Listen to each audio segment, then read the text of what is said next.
Greetings, Mavericks and new viewers.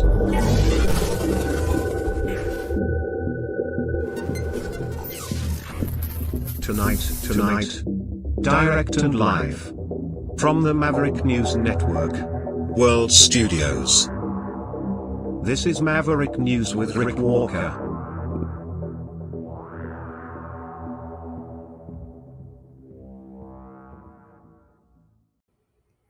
Welcome back to the Maverick News Channel, everyone. Hello, new viewers and Mavericks from all over the world.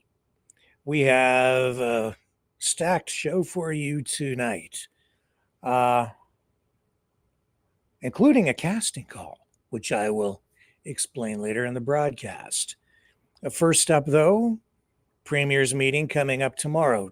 Top of the agenda, trade between Canada and the U.S., which gets us to story 2.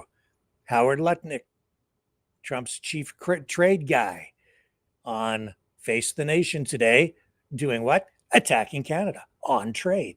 We have the MAGA base meltdown continuing over the Epstein files, even though Trump is trying to minimize damage, saying that he still has massive support from his base of supporters. That remains to be seen and is questionable, with some even questioning how authentic this president is now, targeting him, accusing him of lying, of being fake. That's why tonight's thumbnail for this broadcast is King of Fake. Donald Trump, the king of fake, the perpetual victim, always the victim, using self-martyrdom as a shield against attacks, political attacks, and to shield himself from the truth, I think, sometimes, of surrounding his actual escapades. So there's all that. Plus, we have Zohran Mamdani leaving the country. We have the immigration issue top of the agenda here tonight as well. And fueling all of that, we have the arrest of a 14-year-old young offender in North York, Ontario, which is in the Greater Toronto area for our U.S. viewers, on a second-degree murder charge related to a stabbing and murder a few days ago in the GTA. All that, and then, I'll explain what this casting call is all about. It's something you guys can participate in as we continue to explore the possibilities that this brand new social media medium presents to us. Yeah, it's an interesting proposition. Stay with me. More ahead, right after this.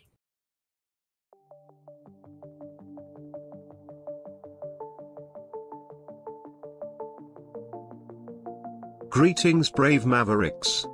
Our quest for truth continues. We go beyond fake news. Together we expose propaganda. Together we pull others out of rabbit holes. We are Maverick thinkers. We are all unique individuals, defenders of individual rights and freedoms, credible, trusted, grounded in reality. Maverick News. Defending free speech. Donate at freedomreporters.com. Do it now. Tomorrow may be too late. Maverick News. The world is watching.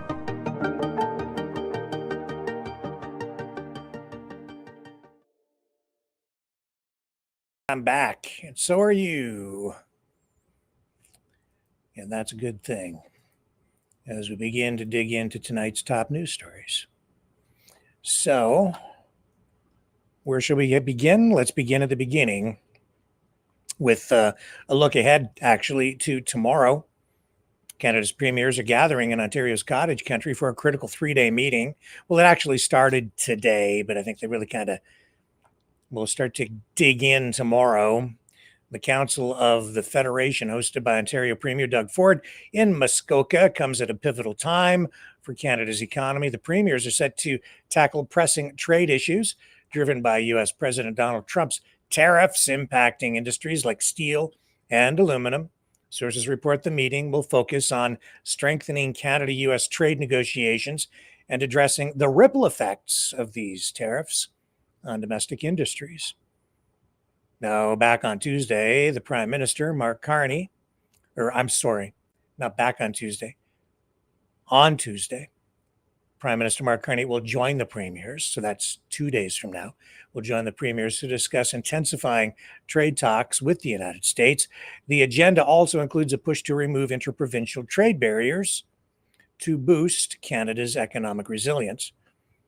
And Doug Ford, who has championed free trade within Canada, has already signed agreements with several provinces, as we have reported here on Maverick News, to eliminate trade restrictions. And other premiers, like Nova Scotia's Tim Houston, are echoing that call for action. Key priorities include speeding up major infrastructure projects, such as pipelines and mining in Ontario's Ring of Fire region. However, Indigenous communities have raised concerns, emphasizing the need for proper consultation. British Columbia Premier David Eby is also expected to advocate for equal attention to softwood lumber exports, a critical issue for his province, alongside Ontario's auto sector and Alberta's energy projects. The premiers will also discuss energy security, emergency management, public safety, but trade remains the top focus as Canada navigates this challenging economic landscape. And a bizarre, twisted, weird negotiating environment. Just ask anybody, any of the key players in the auto industry or the auto sector in Canada. Where was the headline I saw today? On the Canadian side, there was an executive who says that dealing with, let me see if I can find you the headline. I wasn't going to show you this, but now I'm thinking I should. Says that right here, it's right there. Look at this headline. And I think there's truth to this. Auto industry expert says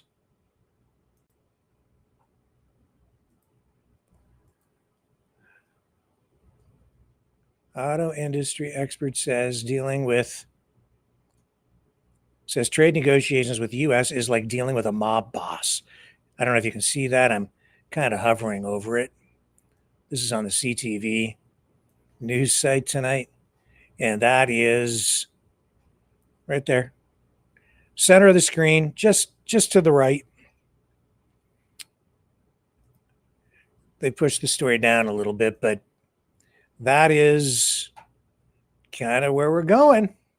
And I'm not surprised. You shouldn't really be surprised by that, because if you think of where Trump came from, New York, construction industry, development, always dealing with trade unions, and I would say probably even his fair share of mob bosses over the years, he learned the realities of trade negotiations from the School of Hard Knocks, right there on the street, learning from experience, not necessarily just from a textbook. And that is the reality of things in large part. So I understand why some of these more, shall we say, highbrow politicians, bureaucrats dealing with these trade negotiations are coming in and dealing with Trump. And it's like, who is this guy? What is this style all about? It's because he's bringing the style of the street, the tough union style negotiations to the bargaining table at the international level. Not to mention the fact that he's also engaging in the use of tariffs, which is unorthodox in this day and age, kind of poo-pooed and dismissed by the vast majority of today's economists as being a tool that really doesn't bring mutual prosperity or maximize prosperity across the board. Trump looking at things in terms of a zero-sum game. Anyway, it's all fuel for the fire, and we got more of that today on CBS on one of these weekend editorial shows. Face the Nation.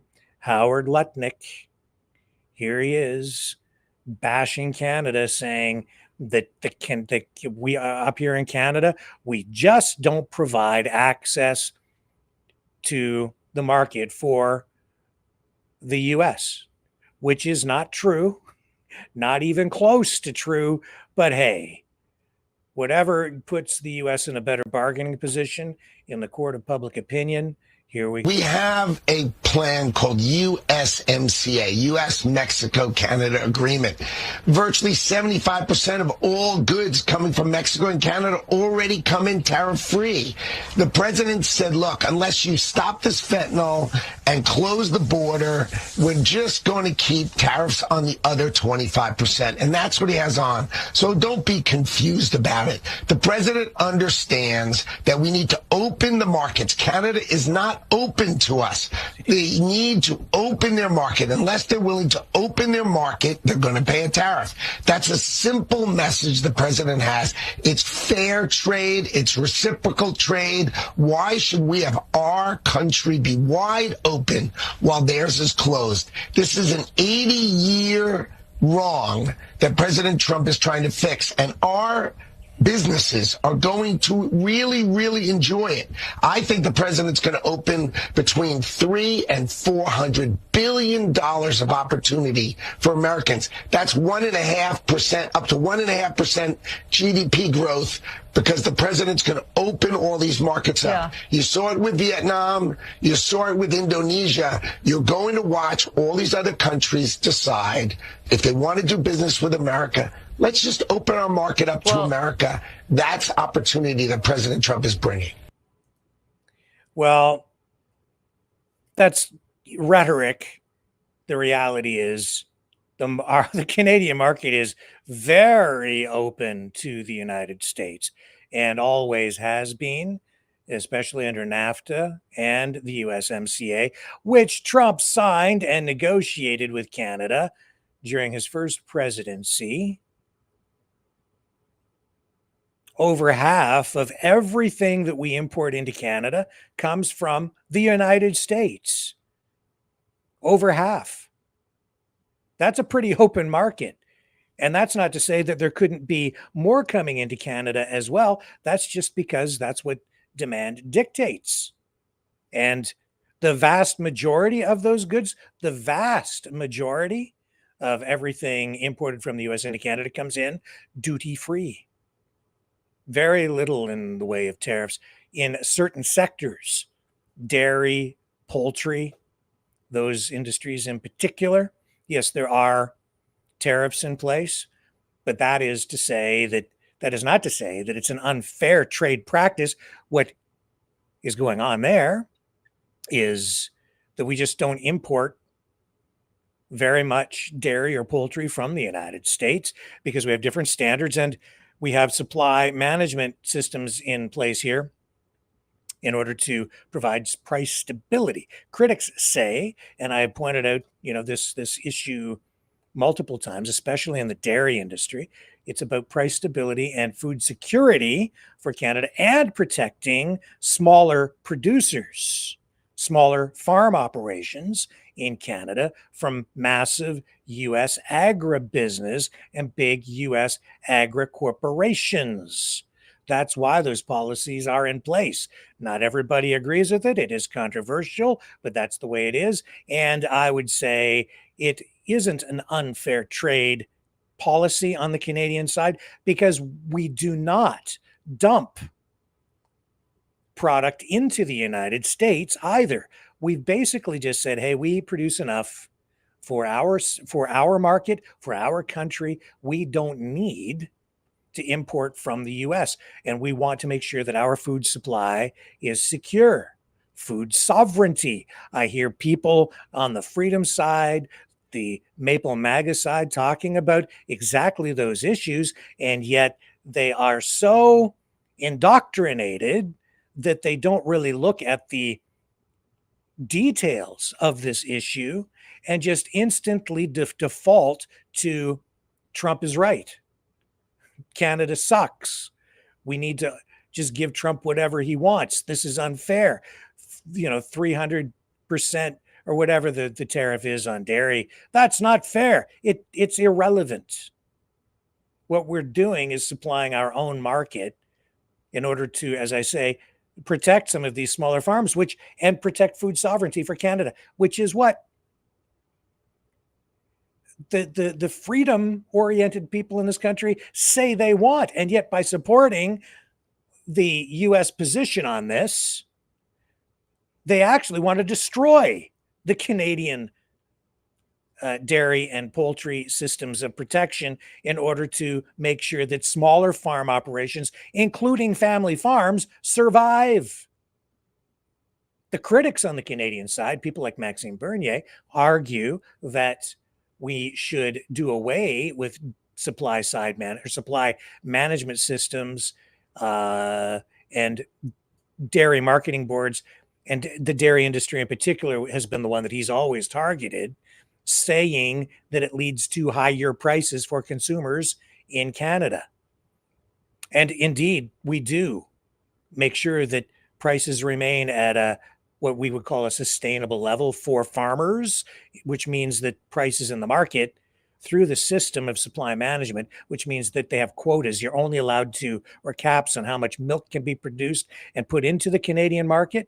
We don't then send surplus milk into the United States. They dump it down the drain in order to reduce supply. And because of the laws of supply and demand, it makes sure that the price of milk remains at a level where the dairy farmers can make enough to survive and continue farming.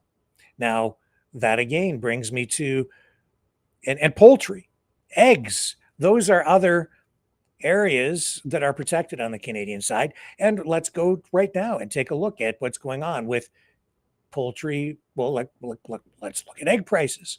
Is it really true, though, that we end up paying more for these products? We'll take a look here right now. We'll go to, I think this is over in Detroit tonight. Here's Kroger again, Supermarket USA. Let's just check the price of eggs. Okay, here's the website. This is real time. $2.99 US dollars, mind you. $2.99 for grade A large eggs. That's the lowest price they have at the Kroger supermarket. Okay, this is, I don't know, is this in New York or is it, either way, it doesn't really matter. This is random US, somewhere near the border. So $2.99, okay, for a dozen eggs. Let's check Canada. So this is Loblaws, and I believe this is in the Toronto area. And same basic product. And it depends on how it's produced, whether, how healthy it is and what they feed the birds, and those issues are always a concern. But I'm just going for the cheapest product, the cheapest eggs in both supermarkets. $2.99 US at Kroger in the US, $3.93 at Loblaws in Canada today. Large grade A eggs. That's the lowest price. So there's a $1 difference. No, there's not. You have to remember, you have to do your conversion, right? So your currency conversion, $2.99 USD today to Canadian dollars equals, let me bring it up for you. So on the US side, they're actually paying, well, if we were to buy those eggs with our Canadian dollar, It would be $4.11. That's what those U.S. eggs would cost us. $4.11. So very close in price. $3.93 versus $4.11. So 10, 20 cents difference on a dozen eggs. Not much of a difference. And that's what Howard Lutnick is complaining about. That they want to come in and they want to supply the Canadian market. And if they do that, then that means a lot of Canadian farmers are probably going to go out of business. Or Canadian farmers will have to ramp up, become much larger, go for much bigger economies of scale to enhance, streamline their operations, cut expenses, get their cost per unit or cost per egg, if you want to look at it that way, down so they can export into the U.S. and get their cost per liter of milk down so they can export into the U.S. and do so competitively. Could we do it? I suppose we could. You might need some sort of government intervention in order to help some of these farmers scale up their operations. I'm not sure what that would ultimately look like. And if the government were to become involved, I think you'd get a lot of pushback and complaints from the U.S. side. They want free trade, but is the U.S. government really involved in these markets? And you think it doesn't have something to do with those ostriches? Yes, it does. You think RFK Jr. is writing those letters along with that grocery store magnate from New York, John Catsimatidis, who also owns that radio station out there? Do you think it's a coincidence that that guy owns a grocery store chain? And he's now involved in this poultry industry, Canadian Food Inspection Agency fight out in British Columbia. And he's got his fingers into the oil industry and the poultry industry, the food industry. You think these things aren't connected? You think it's all about saving those poor, helpless pet birds, all 400 of them, which we're told they've got names for all of those birds? No, there's a lot more going on with that story than meets the eye.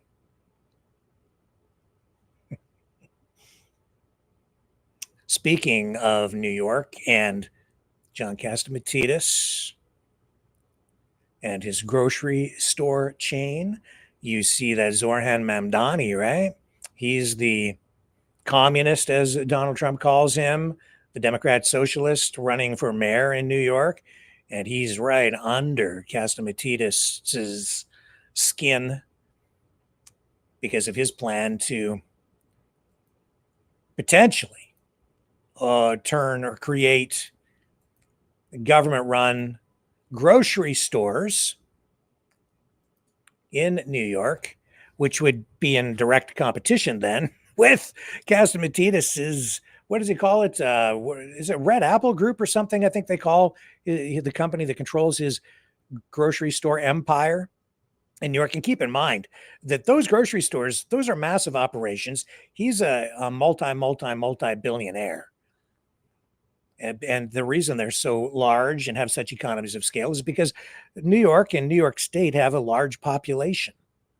Well, Zoran Mamdani went to Uganda. And he's been told by some people to get out of America because of his ethnicity. Well, he's just using that tonight, saying, yeah, okay, you said to go back. You said to go to Africa, go to Uganda. So that's what I did, but not for the reasons that you wanted me to go there. Here's what he's posting today on social media. Being a politician means listening, not just to your supporters, but your critics too. And some of these critics, especially on a certain website, have been giving me consistent advice. For example, @SamWhite087. Zoran, go back to Uganda, where you come from and belong. @TeflonGone. Loser, go back to Africa. There are thousands like this from across the country. I hear you. And I agree. I'm going back to Uganda. I'm headed there in a personal capacity to celebrate Rama and I's marriage with our family and friends. But I do want to apologize to the haters, because I will be coming back. And since you will undoubtedly read about this trip in the New York Post, inshallah on the front page, here are a few of my humble suggestions for headlines. MIA, Mamdani in Africa. Uganda miss me. He's completely crazy. He Afra can't be serious. Carl Kampala-Neely investigates Mamdani. Zoe running away.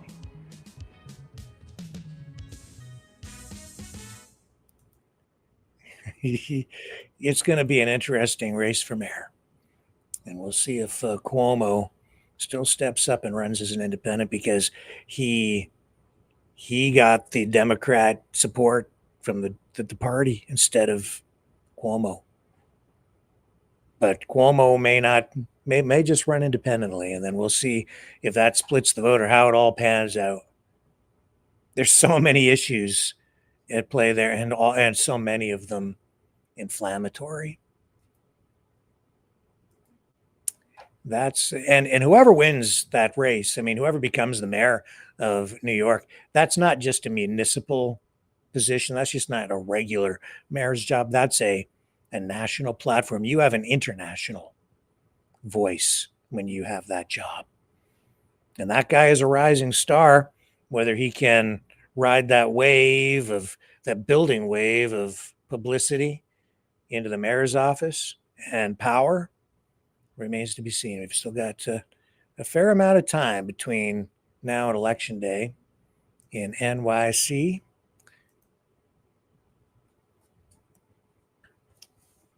The MAGA faithful circling the wagons around Trump, trying to protect him, some of them. And Trump posting on Truth Social. Let's go over there right now and do our Truth Social scroll, which has become unexpectedly something of a regular feature here on the program. It's because Trump dominates the news every day. Why is that? I've just come to the conclusion it's because he's really running a show. He truly is. It's not just politics as normal with him. It's a show. It's a reality show on every level. It puts him front and center in the news every single day, because it's not just politics, folks. It is entertainment. Here he is here. The Washington whatevers should immediately change their name back to the Washington Redskins football team. He says there is a big clamoring for this. Likewise, the Cleveland Indians, one of the 6 original baseball teams with a storied past. Our great Indian people in massive numbers want this to happen. Their heritage and prestige is systematically being taken away from them. Times are different now than they were 3 or 4 years ago. We are a country of passion and common sense. Owners, get it done. All of that tapping into the emotions surrounding the issues of race in the United States. Is it different today than it was just a few years ago? Yes and no. Okay, let's scroll back up here and see what else Trump is posting tonight. Trump drops a huge statement. This could be the greatest revolution in financial technology since the birth of the internet. This is wild. What is he getting at? I don't even know. This could be perhaps the greatest revolution in financial technology since the birth of the internet itself. A lot of people are saying that. I don't know. What do you guys think? Yes? If you say yes, I'm saying yes. I think it's great that you're involved. I don't know what I can't remember what that's about. I think that's something to do with cryptocurrency. 6 months of winning, sort of. Not quite so much in the last week or two with the Epstein files. Things stacking up wins. Keep on scrolling down. America's decline is over. Yeah, Democrats are in trouble. Greatest Bitcoin explanation of all time. Chairman Crapo, Ranking Member Brown, members of the committee. Thank you for the opportunity to speak with you today. My name is Peter Van Valkenburg, and I'm the Director of Research at Coin Center, an independent nonprofit focused on the public policy issues affecting cryptocurrency and public blockchain networks. What is Bitcoin? Bitcoin is the world's first cryptocurrency, and it works because of the world's first public blockchain network. What does Bitcoin do? It's simple. It lets you send and receive value to and from anyone in the world using nothing more than a computer and an internet connection. Now, why is it revolutionary? Because unlike every other tool for sending money over the internet, it works without the need to trust a middleman. The lack of any corporation in between means that Bitcoin is the world's first public digital payments infrastructure. And by public, I simply mean available to all and not owned by any single entity.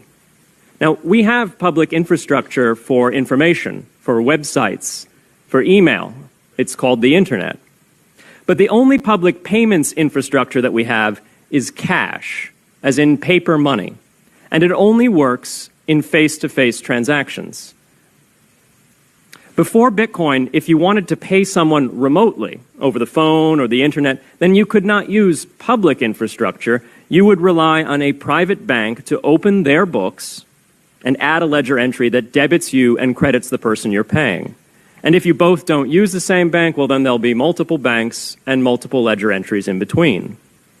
With Bitcoin, the ledger is the public blockchain, and anyone can add an entry to that ledger, transferring their Bitcoins to someone else. And anyone, regardless of their nationality, race, religion, gender, sex, or creditworthiness, can for absolutely no cost create a Bitcoin address in order to receive payments digitally. Bitcoin is the world's first globally accessible public money.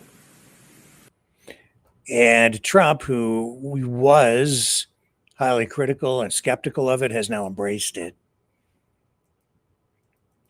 endorsed Bitcoin and digital currencies during his campaign, and that did win him some support, especially in the Bitcoin community. In fact, he embraced the idea that RFK Jr. came up with of potentially creating a Bitcoin reserve with US dollars, converting them. Not sure that that's actually going to happen, though. Still at the same time saying, I reject and will not approve a central bank digital currency, and yet still in favor of a Bitcoin world. And you have to remember, too, that the vast majority of people use currency exchanges in order to affect trade in various kinds of cryptocurrency, whether it's Ethereum or Dogecoin or Bitcoin or whatever it might be. And in order to convert these digital currencies into US or Canadian dollars, again, you're using online exchanges. And when you do that, there is still a record and a trail of everything you're doing. So don't think that your transactions are entirely anonymous. The only way to conduct a transaction using digital currency anonymously is from one party to another directly. If you're using an exchange, there's a digital trail there that can be traced. And you saw even during the Freedom Convoy, they went after those digital currency donations as well, didn't they? Yes, they did. Here's Trump back to the Epstein issue. The Wall Street Journal ran a typically untruthful story, he says today, by saying that Secretary of Treasury Scott Bessent explained to me that firing Jerome, this is actually, I thought this was a post about the distasteful letter / art piece that he sent allegedly to Jeffrey Epstein for Epstein's 50th birthday. But no, there he's talking here, a story about Jerome Powell. Saying the Secretary of the Treasury, Scott Bessent, explained to me that firing Jerome, too late Powell, the worst Federal Reserve chairman in history, would be bad for the market. Nobody had to explain that to me. I know better than anybody what's good for the market and what's good for the USA. If it weren't for me, the market wouldn't be at record highs right now. It probably would have crashed. It did crash and then came back. It's been a roller coaster ride as you pull the levers, sending the market shooting up and crashing down. Well, I think certain people are probably cashing in on that, especially if you can figure out when you're going to make certain kinds of announcements. He says, so get your information correct. Please don't explain to me. I explain to them. Okay. That's a pretty dangerous attitude to take sometimes. I know everything. You don't have anything to learn from you. Everybody has something to learn from somebody. Adam Schiff is a thief. He says he should be prosecuted just like they tried to prosecute me and everyone else. The only difference is we were totally innocent. It was all a giant hoax. Affidavit made pursuant to section of the tax property article, blah, blah, blah, blah, blah. Yeah, it's a lot of lawfare back and forth between the Dems and Trump. And this is, again, here, I highlight this. Tulsi Gabbard back at it. She is threatening legal action against people from the Obama administration, going all the way back to the 2016 election, saying, here's Trump posting about what she's been saying with regard to all of this.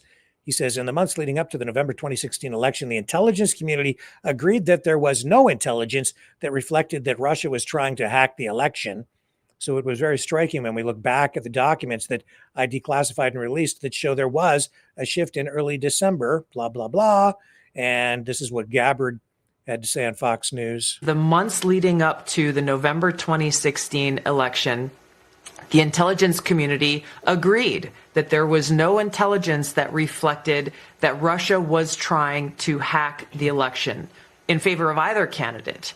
The evidence showed, the intelligence showed that, again, Russia did not have either the intent nor the capability to be able to impact the outcome of the United States election.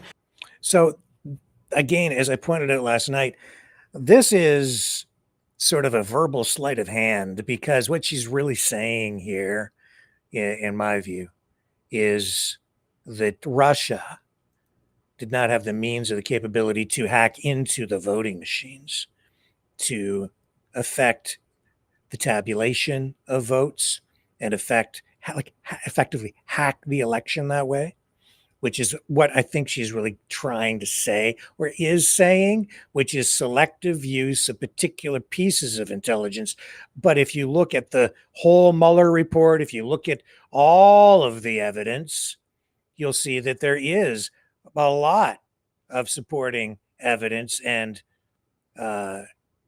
truth surrounding the allegations that Russia was engaged in, of course, in information warfare in order to influence the outcome of the election, which they are highly capable of, which they have been engaged in for years and years and years and years and years. And we have seen absolute proof of Russian activity in the information ecosystem trying to affect political outcomes, not just in the United States, but in Canada, in Europe. They're very active with those kinds of campaigns all over the world, just as the United States is, just as virtually every country is. It's an information warfare age, and we talk about it here quite a bit. So it's a little disingenuous, honestly. And I was at one time also, pretty optimistic and supportive. I don't know if supportive is the right word, but I viewed Tulsi Gabbard in a very positive light. But when I see this sort of selective use of information in order to spin a narrative, I'm like, that's exactly what the people on the other side were doing in their own way. And I think in some ways, this is even worse. This is why, again, it's like a fake narrative. It's a story. It's not the story that is really being told by these politicians. And make no mistake, she is a politician, and she is very...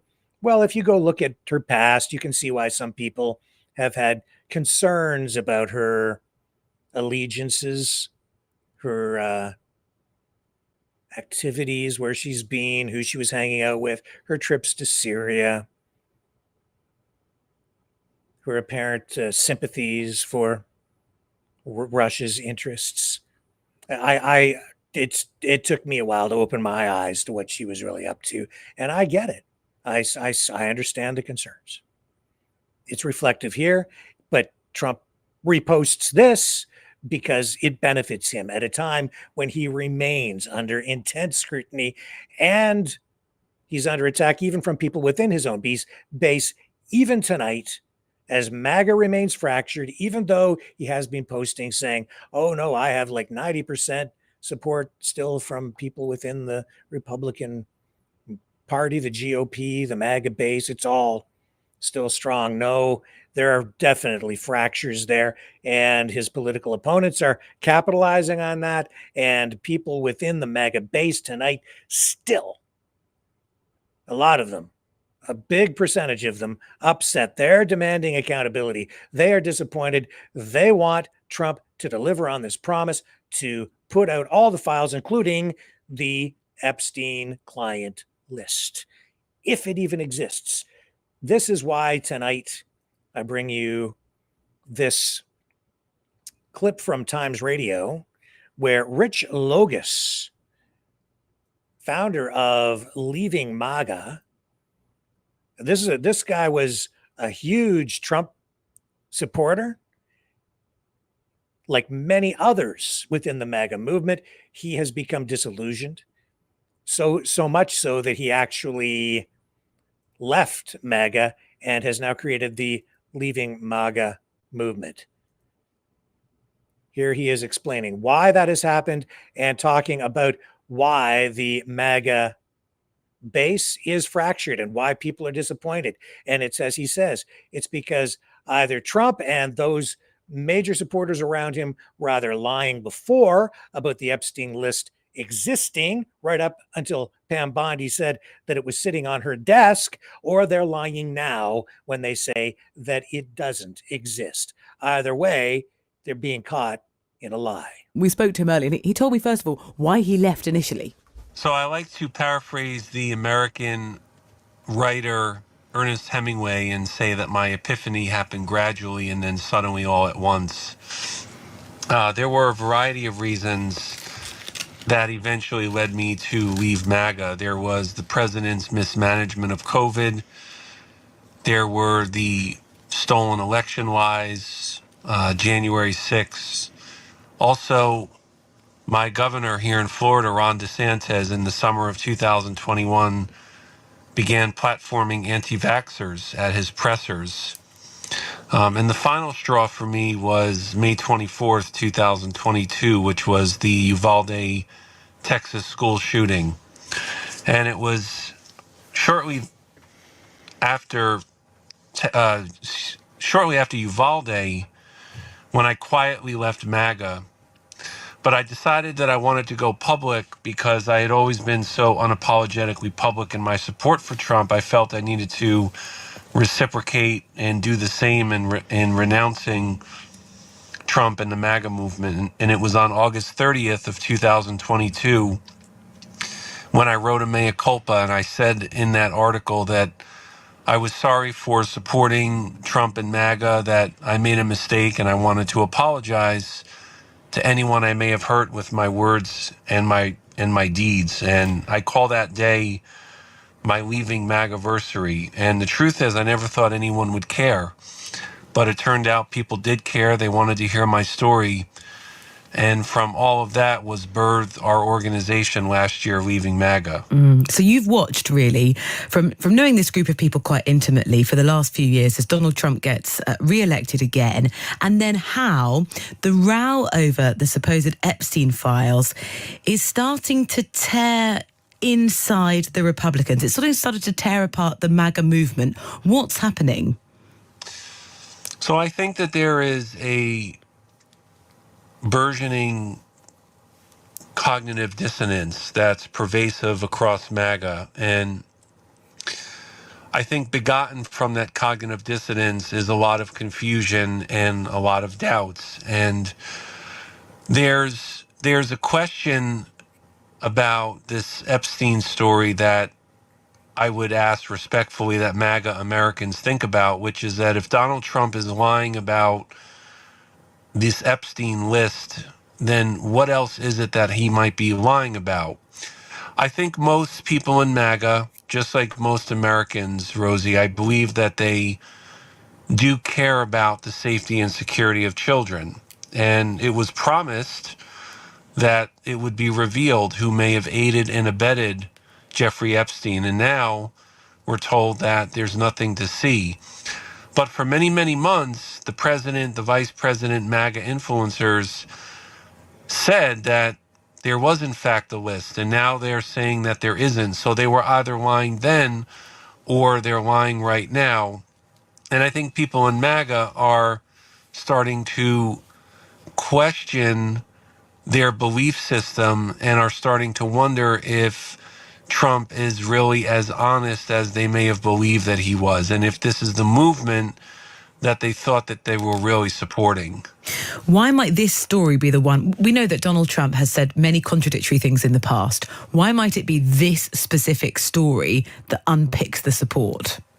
Well, you know, Jeffrey Epstein was a known sex trafficker, and I don't think it's unreasonable for Americans of all differing political beliefs to want to know who may have been directly associated with him, who may have actually participated in this sex trafficking. And I think that for those in MAGA, they want to know who may have been involved in this the way I believe that most Americans want to know. And the fact that Oh, let me just pull that down. Okay, so you got the point there. Times Radio, you can see that entire interview over there on their channel. And it just shows that there is definitely an ongoing problem and that the cracks are spreading, not healing within the MAGA movement, because this story is not going away, at least not yet. That's why we are seeing Trump's political opponents making hay with this and capitalizing by recycling old clips and even bringing old newsmakers and Epstein victims out from the past into the present and reposting stuff and bringing out new information online. This is a clip from Maria Farmer, who was one of the first to sound the alarm on Jeffrey Epstein, going back to the 1990s, I believe. And here she is, recycled on social media, holding Trump accountable. Ivana Trump was like her best friend. And with Ivana. with Ivana, then I described that you know, she'd be there. How that often? Was creepy. So at the time, Ivana had this. She was doing QVC, selling jewelry, right, online. I mean, on TV. She was like a QVC queen. Donald Trump. And Donald Trump was always hanging out with Epstein, and Ivana was always hanging out with Ghislaine. Right. And Ivana would say, "We're going to go pick up Ivana, or Ivana's going to come," and we'd ride in the car with her. And I remember one occasion where Ghislaine's like, "I have to get out right now," and she went and got a number from a child, and I saw in a uniform. Yeah. And everybody knew what they were doing. Everybody who surrounded them knew exactly what they were doing. And but how often?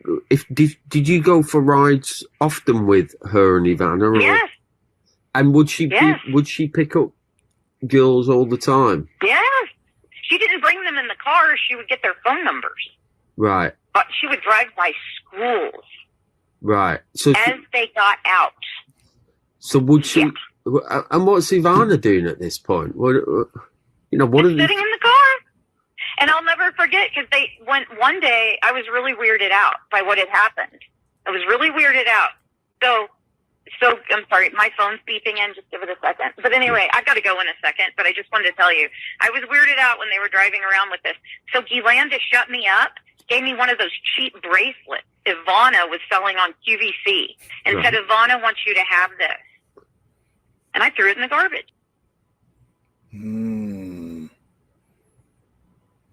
And then over on CNN, where I don't think there's any love lost between Trump and that MSM media outlet, we're seeing Jeffrey Epstein's ex-girlfriend, talking about how Trump, quote, this is from them, groped her in Trump Tower in 1993.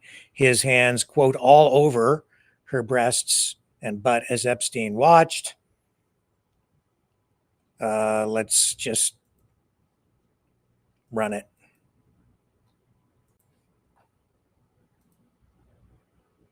That Trump groped you in front of Epstein. I do want to note that CNN has spoken to 3 friends of yours who confirmed that you told them about this alleged incident over past decades. Can you tell me more about what happened that day and particularly how Trump and Epstein interacted? Yeah, and before I get into the details of what happened, which, obviously I told you guys and I've shared with multiple outlets, the specifics of the assault that happened, I want to point out that I was polygraphed before I did all this by one of the most renowned examiners in the world. Michael Wolff has hundreds of hours of interviews with Jeffrey Epstein where Jeffrey confirmed to Michael what the two of them did to me long before I came out and told you all of this. So those are 2 critical data points that you need to have, and now I'll walk you through what happened. I was dating Jeffrey. He was always talking about Donald. It was his bestie and everything. And he was joking about how Donald thought I was hot and Donald thinks I'm this or whatever, wants to talk to you. And he was telling me this as we were taking a walk down Fifth Avenue one day. And he said, let's stop in and see him at his offices. So we went up to his office in Trump Tower. And within a couple of minutes, Donald was outside of his door. And his hands were all over me. They were on my breasts, they were on my butt, they were on, my hips, up and down, while the two of them just kept having a normal conversation. I don't remember exactly what was in the conversation. Again, this was, we're talking 90, this is 93 now. It was something about, it was irrelevant. It was like, oh, Stacey's career's on fire. She just did Sports Illustrated again, blah, blah, blah, blah, blah. And they were back and forth, smiling and grinning and carrying on a conversation while Donald ran his hands all over me. And, when that happens in broad daylight in someone's office and an assistant's walking back and forth, you're in shock. If it happens in a dark alleyway, right, you defend yourself. But when it's hidden in its brazenness like that, which is Donald Trump's forte, you go into shock. So I froze, and it was over and very quickly. It was a few minutes. And then we got back in the elevator, and Jeffrey's energy had changed. He was like seething. He was enraged. He wouldn't make eye contact with me. And then we got out on the street on Fifth Avenue, and he looked at me and he just started yelling at me, saying, why did you let him do that? And he was so enraged. And then I remember thinking, like, why did I? I felt like I was coming back into my body at that moment, and I was confused.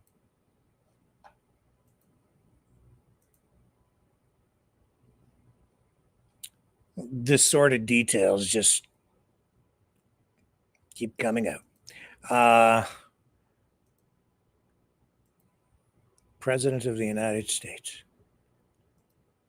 Trump doubling, tripling, quadrupling down over on Truth Social in the wake of these revelations. Some of them recycled, some of them new, something old, something borrowed, something true. Well, I don't know about this. He says his poll numbers within the Republican Party and MAGA have gone up significantly since the Jeffrey Epstein hoax, he says here on Truth Tonight, was exposed by the radical left Democrats and just plain troublemakers, using that phrase. They've hit 90%, 92%, 93%, and 95% in various polls and are all Republican Party records. The general election numbers are my highest ever, in caps. People like strong borders and all of the many other things I have done. God bless America, MAGA, he says. Scroll down here. There was another post here I wanted to show you.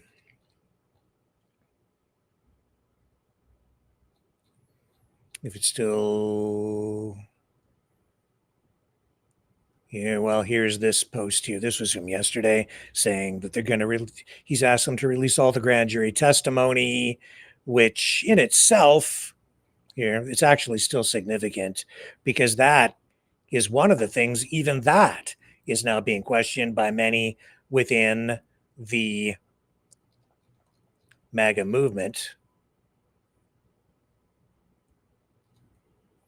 Because his call to release the Epstein grand jury testimony, well, it's igniting skepticism among critics who, some of them are labeling it as a smoke screen to appease the fractured MAGA base without revealing significant new details. So, Trump directs Attorney General Pam Bondi to seek the release of pertinent or credible grand jury testimony from Epstein's sex trafficking case, posting on Truth Social, "This scam," he says, "perpetuated by the Democrats should end right now." Bondi then quickly responds on X, stating the Justice Department would move to unseal the transcripts, but many, including some Trump supporters, are calling this a hollow gesture. Why? Well, critics argue the grand jury testimony, already partially released in Epstein's 2006 Florida case, focuses only on evidence used to indict Epstein and his associate Ghislaine Maxwell, not the broader investigative files like FBI interviews, videos, or emails that could name high-profile associates. So we have posts on social media echoing this, claiming the testimony accomplishes nothing. It avoids naming others involved in Epstein's crimes. So the skepticism stems from a Justice Department memo released July 7th, which, of course, as we know, says, what? No client list was found. Yet Pam Bondi said it was sitting on her desk. No client list found or evidence of Epstein blackmailing prominent figures, contradicting earlier promises from Bondi and Trump and other allies within the MAGA movement of major revelations. So as we heard from the leaving MAGA founder, either they were lying then or they're lying now. Bondi's February claim on Fox News that she had this client list on her desk fueled expectations, only for her to later clarify she meant general files. This is a flip-flop, folks, and is coupled with Trump's dismissal of the Epstein saga as a hoax, which I think is also a miscalculation on his part. And his refusal to appoint a special counsel has led figures like Laura Loomer and Elon Musk to accuse the administration of dodging transparency. Wow, Laura Loomer. Yeah, she has been one of the most faithful of the faithful.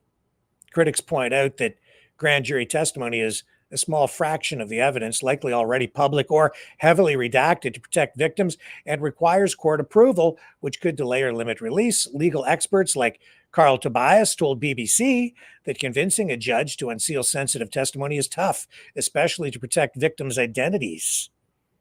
So there's a built-in excuse to redact a lot of information, keep a lot of stuff hidden, even while Trump sits there and disingenuously says, release it all, anything credible, except all of this over here, and about 95% of all the stuff over there, which is the rest of it. Meanwhile, some MAGA supporters like Charlie Kirk praise the move.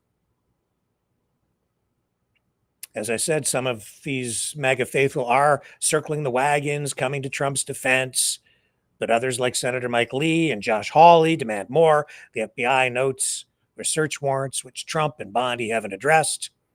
So this uproar intensified, of course, as we saw earlier last week with the Wall Street Journal report, which we did the encore presentation of Maverick News on that night. As that story broke, alleging that Trump sent Epstein that bawdy 2003 birthday letter, which he denies. And as a result of that, it has prompted a $10 billion lawsuit, $10 billion, against the Wall Street Journal from President Trump. And that has fueled theories that the testimony pushes distraction from damaging stories. with the MAGA base split, some burning hats in protest, as Dragon has pointed out when he's called in to contribute to the conversation and highlighted that even, I think, on the night that this story broke. Others are defending Trump. The Epstein controversy shows no signs of fading, and doubts about real transparency persist.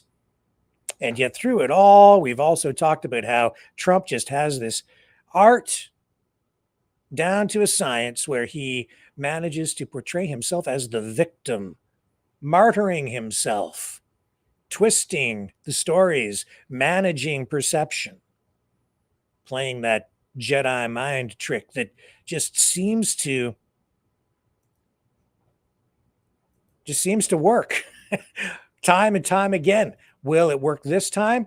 I'd say he's in trouble, but maybe, just maybe, he'll squirm out of this one again. So much so that I'm beginning to wonder if maybe Trump himself hasn't set this up in some bizarre way, or the people around him haven't maybe set this up so that it's actually him being attacked and he's allowing the attack so that he can then cast doubt on it or find some way to squirm his way out of it, so that he then exonerates himself simply by casting enough doubt and confusion over the issue so that he can't be convicted of it, and then emerge and say, I told you I was innocent the whole time, and then capitalizing on his martyrdom again. Always the victim, while winning, but always under attack. And what president has been attacked more than President Trump? And yet always, isn't it strange how he always seems to just get out of it somehow at the end? He doesn't end up going to jail. Right when it just looks like he's just on the edge of losing it all, he emerges victorious. It's almost like, you know what, you couldn't write a script any more dramatic, or could you? It makes one wonder. It makes me wonder, especially when I look at who he has surrounded himself with this second administration. If you go down the list of all the people he has appointed to significant positions, Pete Hegseth, Sean Duffy, Dr. Oz, Jeanine Pirro, Dan Bongino, Carrie Lake, Mark Burnett. Okay? All these people are media people, all the way down the list. They're all performers, celebrities, social media influencers, TV stars. His entire administration is just filled with these people. Even the politicians themselves, in some ways, like even a Marco Rubio, they're all high profile. It's a reality TV show come to life in the White House. Linda McMahon, I mean, it's all about World Wrestling Entertainment. It's all about entertainment. Secretary of Education, Sylvester Stallone, like literally appoints Sylvester Stallone to a position in his administration, albeit special envoy to Hollywood along with John Voight. But tell me, isn't this just an all-star cast? Mel Gibson, Maria Bartiromo, TV celebrity, Laura Ingraham, Fox News. She's a board member at the Kennedy Center for the Performing Arts. Mark Levin, social media influencer. Now he's a member of the Homeland Security Advisory Council. Mike Huckabee, ambassador to Israel, high profile social media influencer, not just a politician. He has a big following on social media. Michael Waltz, national security advisor. Keith Kellogg, special envoy for Ukraine. He was a retired 3-star U.S. Army general and Fox News contributor. You got to remember, these guys all have high-profile media backgrounds. It's like central casting. He's even used that phrase from time to time. Trump has himself. It is a show on many levels, which is why tonight's thumbnail again, King of Fake Donald Trump talks about fake news, fake this, fake that, can't trust the MSM. Oh no, the 2016 election, there was no Russia involvement. It was all Russia hoax, and yet the evidence would suggest that Russians were definitely helping on the social media information warfare front. No question about it, and that continues even today. In fact, if you go look right now, NBC News tonight has broken a story illustrating exactly this point. Let me show you. You think Russia's not involved? Right here. A MAGA bot network on X is divided over the Trump Epstein backlash. And if not Russia, there are other influences in place here. And even within MAGA itself, perhaps I can show you this to illustrate what I'm talking about. This is a NBC breaking story. A previously unreported network, it says here on their website tonight, a previously unreported network of hundreds of accounts on X is using artificial intelligence to automatically reply to conservatives with positive messages about people in the Trump administration, researchers say. But with the MAGA movement split over the administration's handling of files involving deceased sex offender Jeffrey Epstein, the account's messaging has broken. Oops! Backfiring, offering contradictory statements on the issue and revealing the AI-fueled nature of the accounts. Yeah, AI is not perfect. The network tracked for NBC News by both the social media analytics company Alethea and researchers at Clemson University consists of more than 400 identified bot accounts. These are fake accounts on X. Though the number could be far larger, the researchers say. Its accounts offer consistent praise for key Trump figures, particularly support for Health Secretary Robert F. Kennedy Jr. and White House Press Secretary Caroline Leavitt. As often as the case, the article continues, with bot accounts of those viewed by NBC News tended to have only a few dozen followers, and their posts rarely get many views, but a large audience does not appear to be the point. Their effectiveness, if they have any, is in the hope that they contribute to a partisan echo chamber and that en masse they can massage perceptions, said Darren Linville, the director of Clemson University's Media Forensics Hub, which studies online disinformation campaigns.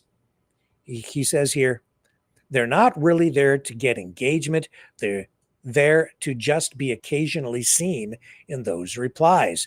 The reason partly that they're there is because they generate the perception of credibility by posting these messages, and they get picked up by other people. They influence certain people. They can even put those messages intentionally using algorithms. They can put them in front of certain people in order to influence certain people, including major influencers, who then end up echoing those messages. It's all fake. Are you getting it? So Trump's in trouble, and so they launch a 400 fake account information warfare campaign in order to manage perception in favor of Donald Trump. So this is operating tonight, even as we speak.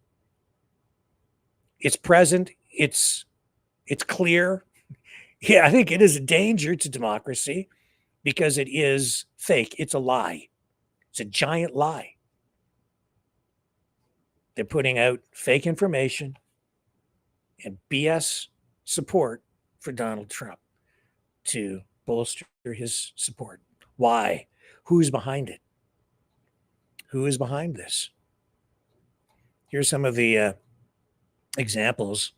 It says, retweet if you believe Pam Bondi should be held accountable for her actions relating to Epstein's case and the FBI rollout.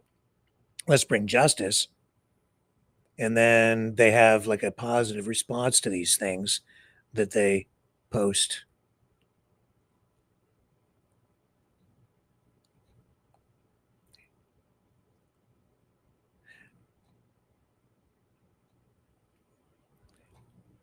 The coffin of perversion has been nailed shut as the case of Jeffrey Epstein is finally closed. Secrets may remain hidden, but no more victims will suffer at his hands.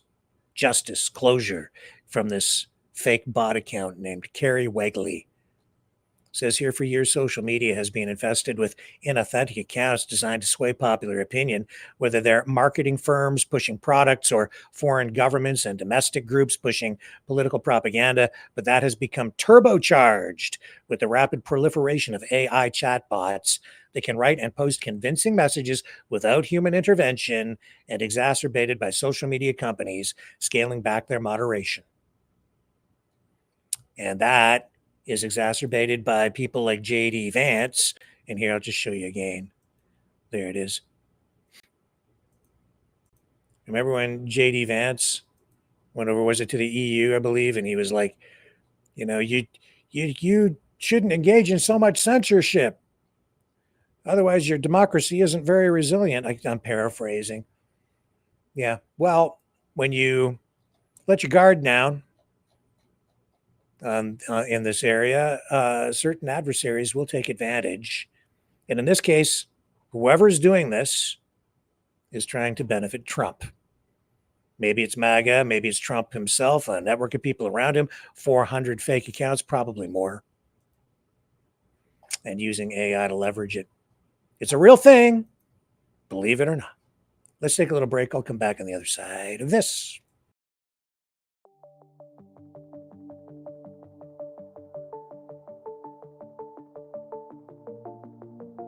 Greetings, brave Mavericks. Our quest for truth continues. We go beyond fake news. Together we expose propaganda. Together we pull others out of rabbit holes. We are maverick thinkers. We are all unique individuals. Defenders of individual rights and freedoms. Credible. Trusted. Grounded in reality. Maverick News. Maverick News. Defending free speech. Free speech. Donate at freedomreporters.com. Do it now. Tomorrow may be too late. Maverick News. The world is watching.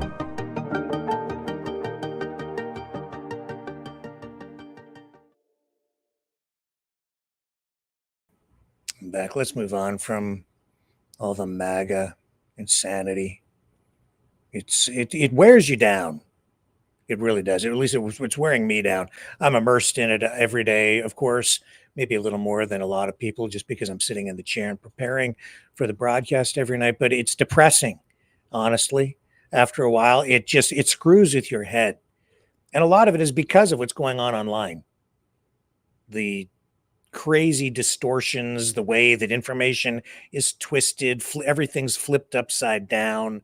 You don't know what's real a lot of the time anymore. It's hard to stay grounded. And if you allow yourself to get pulled down into these narratives, these dark hole, rabbit hole narratives, you risk losing your sanity. I really believe that. And I think that there's evidence of that sometimes even around us, right? And just the constant lying. Well, I shouldn't actually just pivot away entirely from it. Just a couple of more things about the Trump Epstein thing, okay?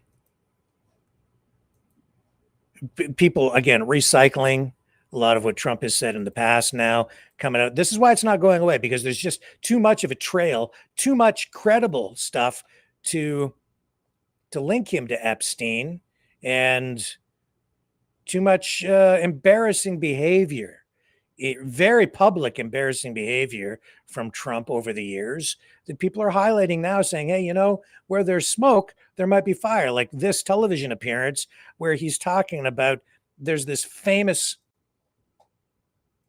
exchange where he's talking about, hey, my daughter's so hot that if she wasn't my daughter, I'd probably date her myself, and talking about her maybe being in Playboy. It would be really Disappointing? Not really. But it would depend on what was inside the magazine. If she posed, it would be fine. But if they put her picture on... Yeah, but it depends on what goes inside the magazine. Well, see, that's her gripe. That's this girl's gripe. And People assume nothing. there'll be nude photos. Right, you do assume that with Misleading. Playboy. Okay, But if there weren't, you wouldn't have an issue with it then. If they were using her to... I don't think Ivanka would do that inside the magazine, although she does have a very nice figure. I've said that if Ivanka weren't my daughter, perhaps I'd be dating her. You know? Stop it! Oh, it's so weird. Stop You know it. what? You are sick. I know, isn't that terrible? Yeah. How Well, you're terrible. known for saying Is that outrageous terrible? things, Weird. Mr. Just like Trump. Who are you, Woody Allen? People refer to that all the time. And there it is again. Back up, front and center. Good luck, Donald. This is not going away anytime soon.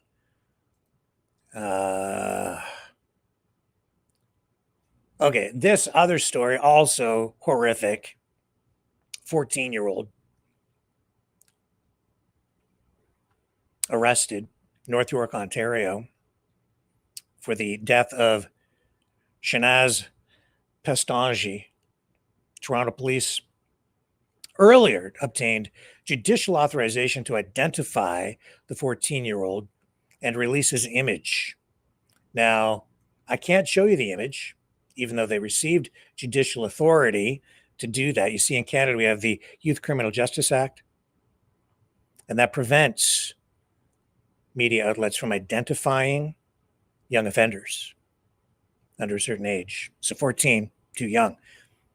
That being said, there are exceptions made from time to time, and the reason Toronto Police, North York, managed to get judicial authority to release the identity and the image of the 14-year-old suspect is because when they were searching for the suspect, there was a manhunt on, or a teen hunt. They became aware that there were social media posts out there where the suspect or someone resembling the suspect had been posting online, making references to the crime itself. So they got a special release from the judge, from a judge, in order to post an image of the young person they were looking for and permission to release the name of the suspect they were looking for. They've now made the arrest. They've effected an arrest in relation to this crime. And as a result, the permission has now been removed again. So you can't, now you're not allowed to show the image or name the suspect again. So that story, let me get the notes out here, get you the most recent information.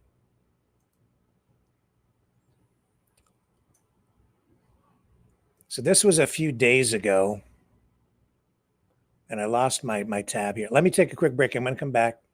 Sorry, I hate it when I do that. I do apologize, but I want to make sure I get you the correct information in a way that won't result in a lawsuit against us because we inadvertently identify the suspect. You know, someone very profoundly once said many years ago that if fascism ever comes to America, it'll come in the name of liberalism.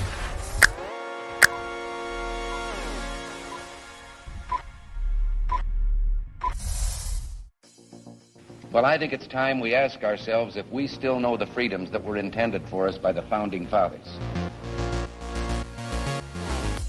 If we lose freedom here, there's no place to escape to. This is the last stand on Earth. The entire world is watching. Every dictator, every crazy dictator in the world is watching.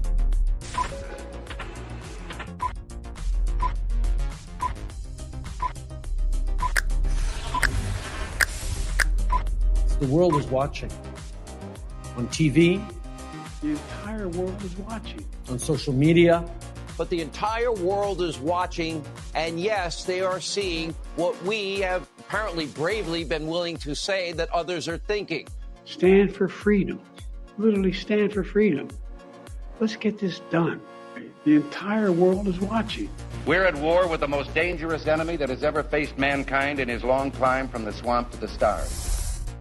Maverick News. Maverick News. Maverick News. Let me have more control of my own destiny. The world is watching.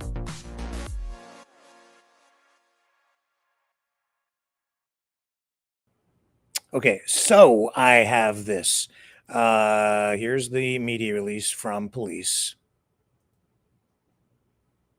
And this is the most up-to-date information.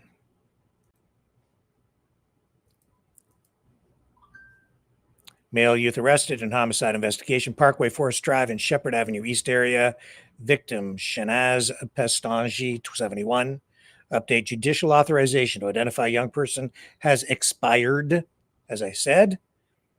And photograph and name can no longer be published and broadcast. Now, I can tell you, there is video. There are still images out there on social media of the suspect.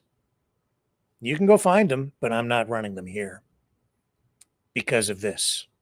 Toronto Police Service making the public aware of an arrest made in a homicide investigation Thursday, July 17th. At approximately 9:37 a.m., police responded to a call for a stabbing in the Parkway Forest Drive and Shepherd Avenue East area. It is reported that officers located a female victim in her 70s who had been stabbed. The suspect fled the area prior to police arrival. Life-saving measures were commenced, and the victim was transported to hospital by emergency run. The victim was pronounced deceased in hospital. The victim has been identified as Shanaz Pestanji, 71 of Toronto. A 14-year-old male suspect was identified for the homicide. Police obtained judicial authorization to identify a young person. The judicial authorization which permitted the identification of the young person has expired. The name of the young person and their photograph can no longer be published or broadcast. On Sunday, July 20th, the suspect was arrested in Toronto following a coordinated effort by multiple units across the Toronto Police Service. A male youth, 14 of Toronto, has been arrested and charged with second-degree murder.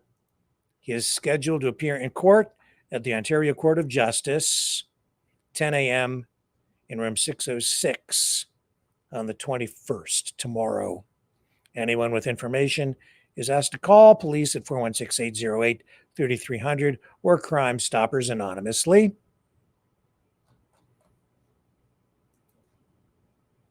And we'll leave it at that for now. We may come back to that in the days or weeks ahead as the case winds its way through the courts, depending on the relevance of the news story at the time or the new information that becomes available. But that was a major breaking story on the Canadian side, and an unusual story because of the identification, the decision to release the identification of the 14-year-old suspect who is Black, and that has also just fueled the whole race thing, for many people. Oh, and this was another thing. This is also why the Epstein stuff for Trump is just not going away. Let me show you these memes. This is the other aspect to all this. Like, just factual information aside, then you just have the whole social media ecosystem. And then there's this, because you have that CEO from that, I think it was like a media company. Anyway, at that Coldplay concert with the co-worker, says these Coldplay concerts are no joke. And then we've got Epstein in that infamous photograph with him and Trump. And it ain't going away. They're hammering on Trump with this. Yeah, no escape this time for Trump. The king of fake bot accounts, fake narratives, spinning up maybe even manufactured intelligence, which he accused Obama of doing, using Tulsi Gabbard to help him do that with selective use of information, because, selective use of information can create distortions that are the equivalent of essentially lying. Then that brings us all the way over here to the way Trump interacts with international leaders. And we're seeing Vladimir Putin up to his usual tricks, spinning a narrative the way that he wants to spin it as well, with doublespeak. And here he is tonight, being quoted. This is Mario Knopfel. Putin to Trump, we want peace in Ukraine and their land too. So he had a call with Trump, and Putin says he's open to ending the Ukraine war through talks, but still wants to hit every goal Russia set at the start. He says they discussed prisoner swaps, Iran, and Middle East tensions, but Putin made clear Moscow isn't stepping away from its demands. He's called the war's root causes unresolved, a nod to Russia's NATO paranoia, which Trump has previously echoed. So that's why I've just kind of given up taking much of this seriously, because again, what's he really saying here? Oh yes, we want peace as long as Ukraine just surrenders. That's not negotiating. That's just saying we're not giving up. We want peace as long as we get to win and get everything we want. Well, Zelensky tonight is calling, I know as well, for a resumption of ceasefire talks. This after Ukraine launched a whole new barrage of drone attacks on Moscow, sending a message directly to the Kremlin. Yes, you are not invincible. We can reach out and touch you. This is not a war that is over. I also find this Epstein stuff, the timing of it, very interesting and suspect, because it comes just as Trump appears to be pivoting on the Russia-Ukraine issue and then making provisions to allow Ukraine to have these Patriot missiles and more weapons, as long as Europe pays for them. Either way, it opens the door to more weapons shipments, many of which have already arrived in Ukraine already. And I'm sure that that's not anything that the Kremlin or Putin is happy about. And then suddenly, while he's doing that, while Trump is pivoting that way, you see this Epstein thing blow up. Knowing what I know about the way Russian information campaigns work, it just makes me wonder how much fuel the Russian influence machine is pouring on this social media fire. 400 bot accounts on this side and that side, because at the end of the day, still, you might say that Putin, I don't know. You don't know what's real, what's going on, but you know that there's push and pull out there. So now that he's had this phone call, is Trump now still in Putin's good graces or not? It's too confusing. And as I say, if you think about it too much, it will drive you insane. I'll come back. There's more. I have to stop talking about this.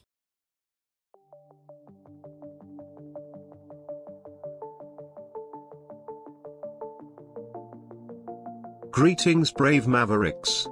Our quest for truth continues. We go beyond fake news.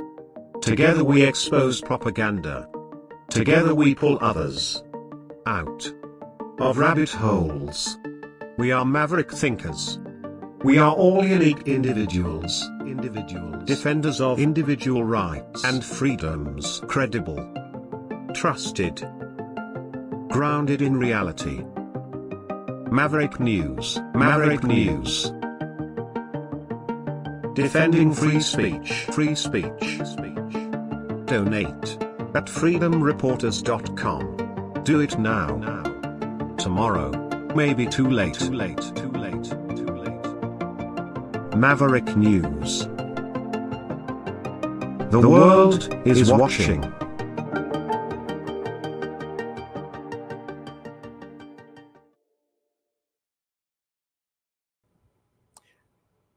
I had an idea, and you guys get to help out with it. I'm always looking for new material, new movies or media to run during Maverick Midnight Matinee.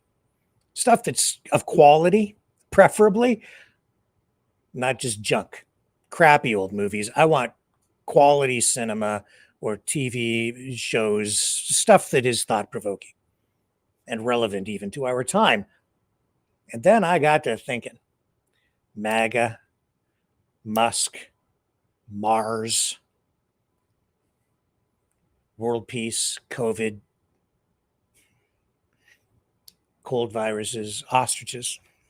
Speaking of which, I think we will probably see some sort of decision on that crazy ostrich story from British Columbia sometime this week. Maybe even tomorrow. I wouldn't be surprised. Tomorrow, Tuesday, midweek, maybe. That's my guess. Can't say for sure. It depends on how long it takes the court to reach a decision on that. But keep your radar up. When it happens, we'll bring you the information. That being said, this is a special project, and you guys get to help. War of the Worlds. Drones. I was thinking we should run War of the Worlds on Maverick Midnight Matinee. Then I got to thinking about all the drones and world peace and Ukraine, Russia, Middle East, blah, blah, blah. Ronald Reagan. Remember this clip, this old famous clip? And more secure for you and your children. I couldn't help at one point in my discussions privately with General Secretary Gorbachev, when you stop to think that we're all God's children wherever we may live in the world, I couldn't help but say to him, just think how easy his task and mine might be in these meetings that we held if suddenly there was a threat to this world from some other species from another planet outside in the universe. We'd forget all the little local differences that we have between our countries, and we would find out once and for all that we really are all human beings here on this earth together. We are. And I have decided that as long as I get enough support from you guys, because you have to help with this, we are going to produce our own version of War of the Worlds. Yes. And you guys get to participate. You get to play roles. So this is a casting call of sorts. Forewarning. I'm warning you, we're going to do this. We're going to produce War of the Worlds as one of the Maverick Midnight Matinee episodes. But you guys get to be in the show. It's an idea I just came up with a while back. I've been developing it. I'm working on a storyline, a script to adjust the War of the Worlds classic script to suit our purposes. And I think it's going to be so much fun. It will also be thought-provoking. It might even help promote world peace. I'm serious. And you guys can help. So keep that in mind. I'm going to be coming back to this in the days ahead, talking about it more, explaining how you can be involved. I need your help. I can't do it alone. We need a cast of players, the Maverick Night Players. Theater. They used to say old radio was like theater of the mind, right? Well, I'm not sure exactly how to describe what we will end up doing here on social media on the Maverick News platform, because we do have video. We have the most powerful medium ever created by mankind at our disposal right here. You guys get to use it with me to tell this classic story and maybe even bring the world a little bit closer together by bringing together a cast of characters who, over the years here on Maverick News, some people would disagree with each other. And I think that we're going to show exactly what Reagan has said here. Maybe if we bring people together with a common adversary, aliens from another world, we'll all realize that we're all just human beings and we need to live in peace. Anyway, it's going to be fun. I want you guys to think about it. I've got a whole storyline worked out. I've been working on it. Just one of many projects that I'm working on behind the scenes here. This one I'm pretty excited about. So more explanations on that in the days and maybe in weeks ahead.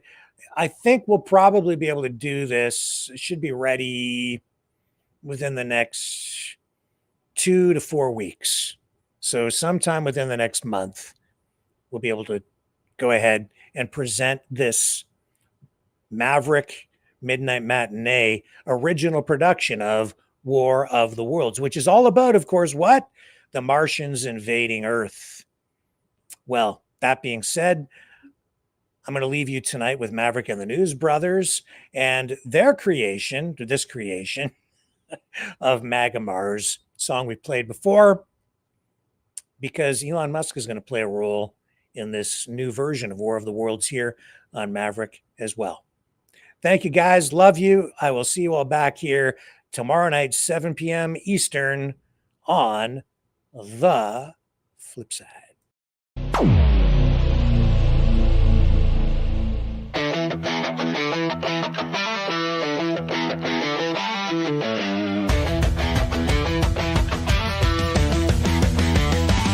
He's got a plan, it's bold and grand, taking over land, sea and sand. Canada's ours, Greenland's in the mix, the Panama Canal's just another fix. But Mars, oh Mars, you pesky red sphere, your spying drones are making it clear. It's a threat to Earth, a cosmic sin, but don't worry folks, he'll make Mars great again. MAGA Mars, you're the 53rd state. Under Trump, your future is great. With Elon Musk and the Space Force too, we're slapping tariffs on your Martian crew. Make Mars great, yeah, make Mars ours. Wave that flag on the red rock stars. We'll impose sanctions, taxes, and fines. Martian exports know they're crossing the line. The Martians cry foul, but Trump doesn't care. He'll build a space wall floating up there. Elon's on board with rockets ablaze. The stock market's loving this Martian craze. He says, trust me folks, I know the deal. Martian gold is ours, this plan is real. MAGA Mars, you're the 53rd state. Under Trump, your future is great. With Elon Musk and the Space Force too, we're slapping tariffs on your Martian crew. Make Mars great, yeah, make Mars ours. Wave that flag on the red rock stars.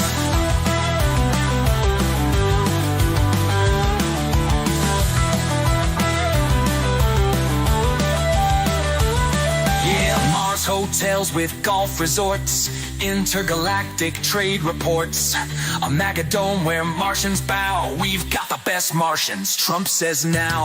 Fake news claims the plan's absurd, but Trump tweets back, it's the final word.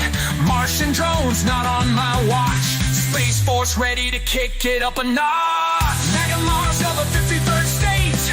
Under Trump, your future is great. With Elon Musk and the Space Force too, we're slapping tariffs on your Martian crew. Make Mars great, yeah, make Mars ours. Wave that flag on the red rock stars.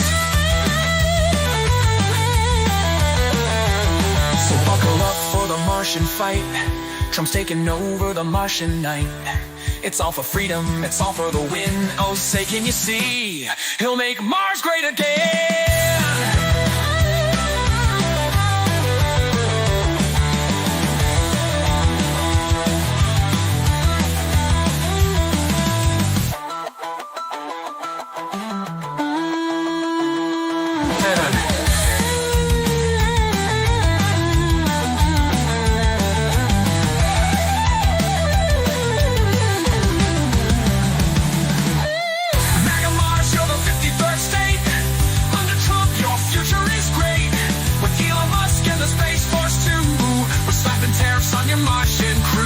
Make Mars great, yeah, make Mars ours.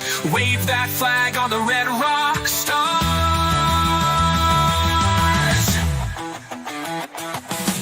So buckle up for the Martian fight.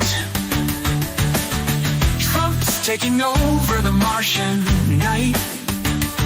It's all for freedom, it's all for the win. Oh, say, can you see, he'll make Mars great again.